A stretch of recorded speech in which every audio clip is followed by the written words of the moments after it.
These are satellite images from the deserts of western China. Look closely and you'll see these huge complexes being built. From the sky, they sort of look like factories or even schools. But look even closer. This line is one facility's perimeter wall. And these shadows, they're cast by watchtowers along the wall. This compound isn't a school or a factory. It's an internment camp. Inside these camps, the Chinese government is detaining as many as 1 million Uyghurs, China's mostly Muslim minority. China doesn't want the world to know any of this. But the story of these camps is also the story of how we know about them, and China's efforts to cover them up. As soon as we began to document the re-education centers, there was Chinese government officials deleting what we were finding. Uyghurs mainly live here, in the Xinjiang province of northwestern China. That puts them closer to the capitals of Kyrgyzstan and Uzbekistan than to Beijing. And Uyghurs are also closer culturally to those Turkic groups than they are to the Han Chinese, China's ethnic majority. The Uyghurs speak a Turkic language. Their culture is different. They have particular styles of music, a whole rich history that is unique to them. This is Sigal Samuel, a reporter at Vox. I've been reporting on the Uyghur crisis in China for about a year now. China has been concerned for decades about the possibility of Uyghur separatism.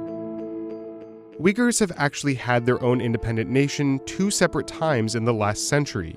In 1933, they established the Islamic Republic of East Turkestan, here in Kashgar. But it crumbled less than a year later when it was taken over by Chinese forces. Then, in 1944, the Soviet Union backed the creation of the East Turkestan Republic, based here. But when China became communist in 1949, the Soviet Union turned on East Turkestan and helped China take it over again. Part of why the Xinjiang region is so important to China is that it's rich with energy resources. And as China's economy grew, so did its need for energy. Today, Xinjiang accounts for nearly 40% of China's coal reserves, and over 20% of the country's oil and gas. It also accounts for 20% of China's potential for wind energy. China needs resources, it needs energy, it needs the geographical location, the area on which Xinjiang sits. That's where Uyghurs are, that's where they're living. And so China really wants to have a solid sense of control over that area. As far back as the 1950s, China saw an opportunity to dilute the influence of the potentially rebellious Uyghurs, and started encouraging the migration of Han Chinese into Xinjiang. And it worked. In 1945, Uyghurs made up over 80% of the population, compared to just 6% Han Chinese. By 2008, Xinjiang was 46% Uyghur compared to 39% Han Chinese. But over the years, as Xinjiang developed economically, Uyghurs were left behind, working mostly low-wage jobs in agriculture, while the Han held higher-paying jobs. Finally, in 2009, a Uyghur protest against discrimination at the hands of the Han and the Chinese government erupted in violence. Bloody riots broke out, pitting ethnic Uyghur Muslims against the dominant Han Chinese.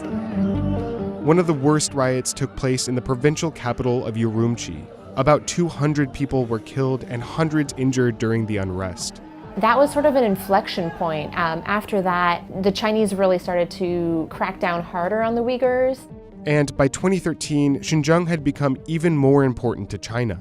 The country launched the Belt and Road Initiative, a $1 trillion investment in things like fiber optic cables, train lines, and gas pipelines, meant to boost the country's economic and political influence around the world by making it easier to trade with China.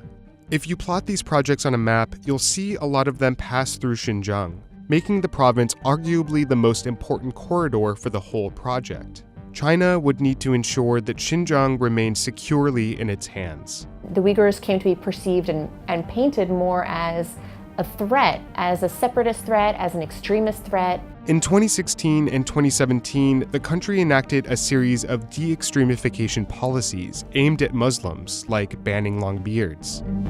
And Xinjiang was effectively turned into a high-tech police state.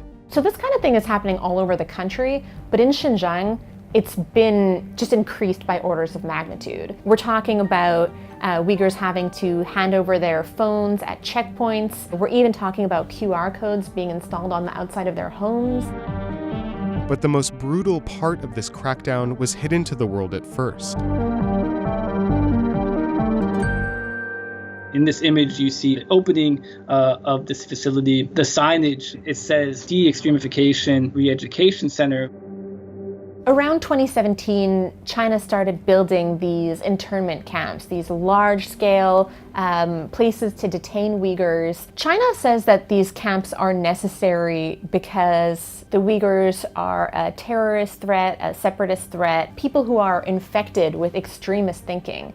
But it wasn't until Uyghurs who had been detained told their stories that the picture from inside the camps came into clearer focus. They're forced to memorize and recite Communist Party propaganda every day. They're often forced to criticize their own Islamic beliefs and to criticize the beliefs of their fellow detainees. We had to sing songs hailing the Communist Party. We had to repeat in Chinese, "Long live Xi Jinping." There have been reports of death, of torture. 3 guards surrounded me and abused me. Each time I was electrocuted, my whole body would shake. So there's this atmosphere of just trying to uproot what you believe in. At first, China denied the existence of these camps. 他们安居乐业，享受着宪法所规定的宗教信仰自由，所以呢，根本不存在你刚才提到的一些报道当中说的所谓的新疆维族人的问题。But activists and academics fought back.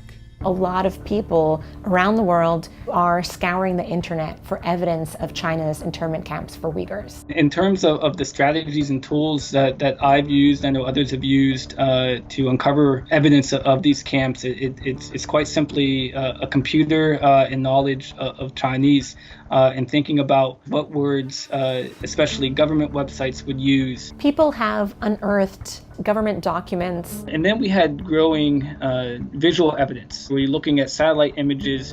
We can actually trace the creation and expansion of the re-education camp. It was a matter of I think luck or chance. I uncovered this image, and until then we didn't have that piece of visual evidence that said this is what it is, and this is what the Chinese government is calling it. Tim isn't alone. There's a whole network of web sleuths around the world using basic internet tools to document what China doesn't want the world to see. And they've gotten China to change their story, at least a little. China was denying that these re-education centers exist until journalists and academics and others started to really amass a body of evidence that was so convincing that China couldn't just deny it anymore.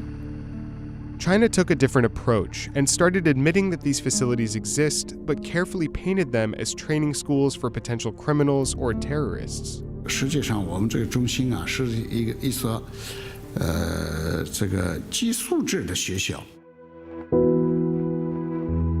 In the meantime, the camps are still there and growing. This camp, one of China's largest, was as big as the nearby city of Dabancheng in 2017. But by 2018, the camp had expanded to twice the size. From China's perspective, they think it's worth it. They want to make sure Xinjiang is an area of the country that they have total control over. And if that comes with a high human cost and even a reputational blow on the international stage, China so far seems willing to do that anyway.